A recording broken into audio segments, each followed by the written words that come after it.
ರೇಣುಕಾಸ್ವಾಮಿ ಕೊಲೆ ಪ್ರಕರಣ ಸಂಬಂಧ ಸೆಷನ್ಸ್ ಕೋರ್ಟ್ನಲ್ಲಿ ಅರ್ಜಿ ವಿಚಾರಣೆ ಹಿನ್ನೆಲೆ ದರ್ಶನ್, ಪವಿತ್ರ ಗೌಡ ವಿಡಿಯೋ ಕಾನ್ಫರೆನ್ಸ್ ಮೂಲಕ ವಿಚಾರಣೆ ಹಾಜರಾಗಿದ್ದಾರೆ.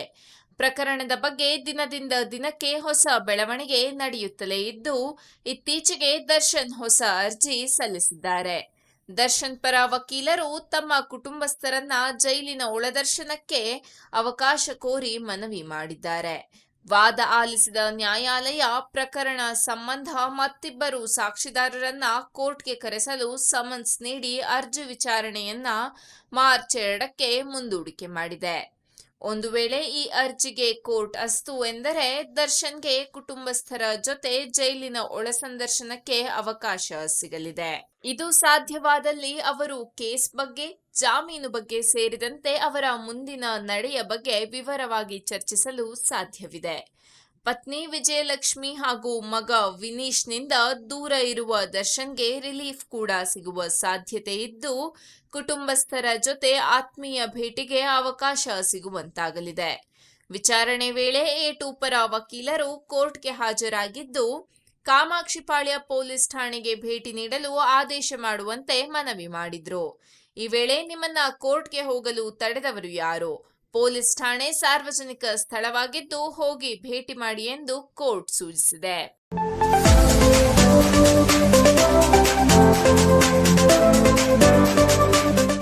ಕೆ. ಪ್ರಭಾಕರನ್ ನಿರ್ದೇಶನದಲ್ಲಿ Whispers of the River cinema ಮೂಡಿಬಂದಿದೆ. ಮಂಜುನಾಥ್ ಪೈ ಈ ಚಿತ್ರದಲ್ಲಿ ಪ್ರಮುಖ ಪಾತ್ರದಲ್ಲಿ ಕಾಣಿಸಿಕೊಂಡಿದ್ದಾರೆ.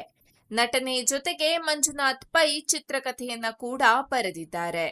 ಈ ಚಿತ್ರವನ್ನ ಸ್ನೇಹಿತರಾದ ರಾಧಾಕೃಷ್ಣ ಪೈ, ವಿವೇಕ್ ವಿನ್ಸೆಂಟ್, ಶ್ರೀರಾಮ್ ಸಿ ಸೇರಿ ವಿನಾಸ್ ಸ್ಟುಡಿಯೋ ಬ್ಯಾನರ್ ಅಡಿಯಲ್ಲಿ ನಿರ್ಮಿಸಲಾಗಿದೆ.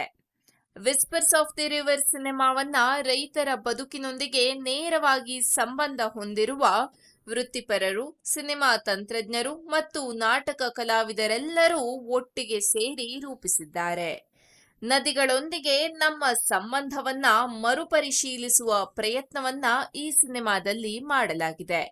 ನದಿಗಳನ್ನ ಉಳಿಸುವ ಬಗ್ಗೆ ಭಾವನಾತ್ಮಕವಾಗಿ ಈ ಸಿನಿಮಾವನ್ನ ಕಟ್ಟಿಕೊಡಲಾಗಿದೆ. ಇತ್ತೀಚೆಗೆ ರಿಲೀಸ್ ಆಗಿರುವ ಟೀಸರ್ಗೆ ಉತ್ತಮ ಪ್ರತಿಕ್ರಿಯೆ ವ್ಯಕ್ತವಾಗಿದೆ. ರಾಜ್ಯದ ವಿವಿಧ ಜಿಲ್ಲೆಗಳಲ್ಲಿ ಆಯೋಜಿಸಿದ್ದ ಪ್ರೀಮಿಯರ್ ಶೋಗಳಲ್ಲಿ ಸಿನಿಗಣ್ಯರು ಹಾಗೂ ಆಡಿಯನ್ಸ್ನಿಂದ ಸಿನಿಮಾಗೆ ಅದ್ಭುತ ಪ್ರತಿಕ್ರಿಯೆ ವ್ಯಕ್ತವಾಗಿದೆ. ಈ ಸಿನಿಮಾ ಬಗ್ಗೆ ಹೇಳುವುದಾದರೆ, ಕೃಷಿಗೆ ಸಂಬಂಧಿತ ವ್ಯವಹಾರವನ್ನ ವಿಸ್ತರಿಸುವ ಕನಸನ್ನ ಹೊಂದಿರುವ ಮಗ ಕೆಲಸ ಬಿಟ್ಟು ಊರಿಗೆ ಮರಳುತ್ತಾನೆ.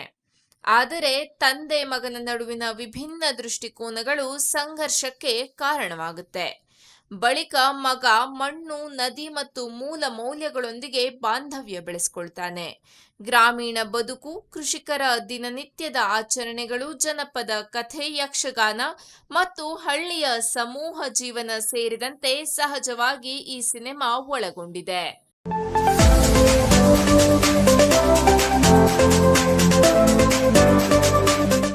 ಬಾಲಿವುಡ್ ನಟ ರಣವೀರ್ ಸಿಂಗ್ ಅವರು ಕಾಂತಾರ ಚಾಪ್ಟರ್ 1 ಚಿತ್ರದ ದೈವವನ್ನ ದೆವ್ವ ಎಂದು ಅವಮಾನ ಮಾಡಿದ ಆರೋಪದ ಮೇಲೆ ತಮ್ಮ ವಿರುದ್ಧ ದಾಖಲಾಗಿರುವ ಎಫ್ಐಆರ್ ಅನ್ನ ರದ್ದುಗೊಳಿಸುವಂತೆ ಕೋರಿ ಕರ್ನಾಟಕ ಹೈಕೋರ್ಟ್ಗೆ ಅರ್ಜಿ ಸಲ್ಲಿಸಿದ್ದಾರೆ. ಗೋವಾದಲ್ಲಿ ನಡೆದ ಫಿಲ್ಮ್ ಫೇರ್ ಪ್ರಶಸ್ತಿ ಪ್ರದಾನ ಸಮಾರಂಭದಲ್ಲಿ ನಟ ರಣವೀರ್ ಸಿಂಗ್ ಅವರು ಕಾಂತಾರ ಚಿತ್ರದ ಬಗ್ಗೆ ಮಾತನಾಡುತ್ತಾ ರಿಷಬ್ ಶೆಟ್ಟಿ ನಟನೆಯನ್ನ ತಮಾಷೆಯಾಗಿ ಅನುಕರಣೆ ಮಾಡಿ ವಿವಾದಕ್ಕೀಡಾಗಿದ್ದರು. ಈ ಸಂಬಂಧ ವಕೀಲ ಪ್ರಶಾಂತ್ ಸಲ್ಲಿಸಿದ ದೂರಿನ ಆಧಾರದ ಮೇಲೆ ಬೆಂಗಳೂರಿನ ಹೈಗ್ರೌಂಡ್ಸ್ ಪೊಲೀಸ್ ಠಾಣೆಯಲ್ಲಿ ಬಾಲಿವುಡ್ ನಟನ ವಿರುದ್ಧ ಎಫ್ಐಆರ್ ದಾಖಲಿಸಲಾಗಿದೆ. ಈ ಪ್ರಕರಣಕ್ಕೆ ಸಂಬಂಧಿಸಿದಂತೆ ಪೊಲೀಸರು ಸಿಂಗ್ಗೆ ಈ ಹಿಂದೆ ನೋಟಿಸ್ ಸಹ ಜಾರಿ ಮಾಡಿದ್ದರು. ನಟನಿಂದ ಯಾವುದೇ ಪ್ರತಿಕ್ರಿಯೆ ಬಾರದ ಕಾರಣ ಹೈಗ್ರೌಂಡ್ಸ್ ಪೊಲೀಸರು ಇತ್ತೀಚೆಗೆ ಮುಂದಿನ ಕಾನೂನು ಕ್ರಮ ಕೈಗೊಳ್ಳಲು ಕ್ರಮಗಳನ್ನು ಪ್ರಾರಂಭಿಸಿದ್ದಾರೆ ಎಂದು ಪೊಲೀಸ್ ಮೂಲಗಳು ತಿಳಿಸಿವೆ. ಇದೀಗ ಪ್ರಕರಣ ರದ್ದು ಕೋರಿ ರಣವೀರ್ ಸಿಂಗ್ ಸಲ್ಲಿಸಿರುವ ಅರ್ಜಿಯನ್ನ ನಿನ್ನೆ ನ್ಯಾಯಮೂರ್ತಿ ಎಂ ನಾಗಪ್ರಸನ್ನ ಅವರ ಪೀಠದ ಮುಂದೆ ವಿಚಾರಣೆಗೆ ಪಟ್ಟಿ ಮಾಡಲಾಗಿದೆ.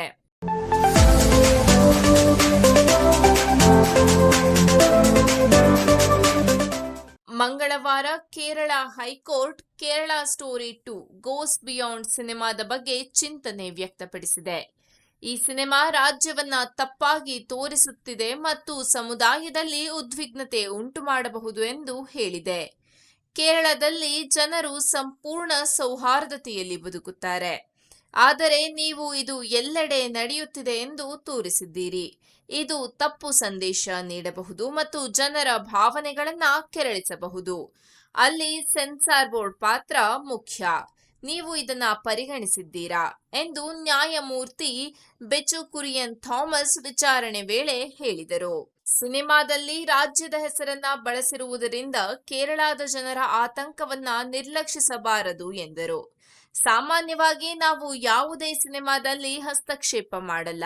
ಕಲಾತ್ಮಕ ಸ್ವಾತಂತ್ರ್ಯ ಇದೆ.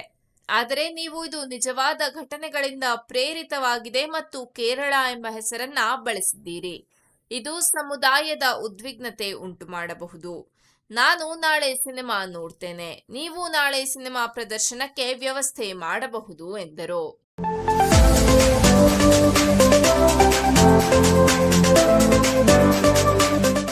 ಭಾರತೀಯ ಚಿತ್ರರಂಗದ ಇಬ್ಬರು ಮಹಾನಟರು ಮತ್ತೆ ಒಂದೇ ಫ್ರೇಮ್ನಲ್ಲಿ ಕಾಣಿಸಿಕೊಳ್ಳುತ್ತಿರುವ ಕ್ಷಣವನ್ನ ನೋಡಲು ಅಭಿಮಾನಿಗಳು ಕಾತುರದಿಂದ ಕಾಯುತ್ತಿದ್ದಾರೆ.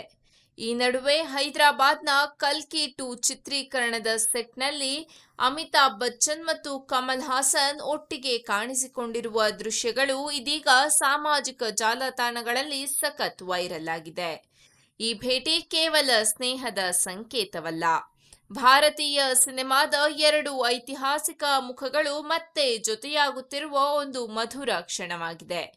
ಪ್ರಸ್ತುತ ಅಮಿತಾಬ್ ಬಚ್ಚನ್ ಕಲ್ಕಿ 2ಗಾಗಿ ಹೈದರಾಬಾದ್ನಲ್ಲಿ ನಿರಂತರವಾಗಿ ಚಿತ್ರೀಕರಣದಲ್ಲಿದ್ದಾರೆ. ಕಲ್ಕಿ 2898 AD ಚಿತ್ರದ ಯಶಸ್ಸಿನ ನಂತರ ಇದರ ಮುಂದುವರಿದ ಭಾಗಕ್ಕೆ ಭಾರೀ ನಿರೀಕ್ಷೆ ಇದೆ. ಈ ಚಿತ್ರದಲ್ಲಿ ಬಿಗ್ ಬಿ ಅಶ್ವತ್ಥಾಮನ ಪಾತ್ರವನ್ನ ಮತ್ತೊಮ್ಮೆ ನಿರ್ವಹಿಸುತ್ತಿದ್ದಾರೆ. ಈ ಮಧ್ಯೆ ಇದೀಗ ಇಬ್ಬರು ಲೆಜೆಂಡ್ಗಳು ಮತ್ತೆ ಒಂದೇ ಫ್ರೇಮ್ನಲ್ಲಿ ಕಾಣಿಸಿಕೊಂಡಿದ್ದಾರೆ.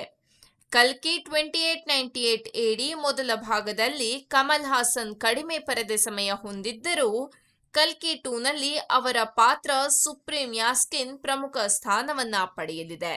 ಪೂರ್ಣ ಶಕ್ತಿಯೊಂದಿಗೆ ಮರಳಲಿರುವ ಅವರ ಪಾತ್ರ ಚಿತ್ರಕ್ಕೆ ಹೊಸ ತಿರುವು ನೀಡಲಿದೆ ಎಂದು ಚಿತ್ರತಂಡ ಹೇಳಿದೆ.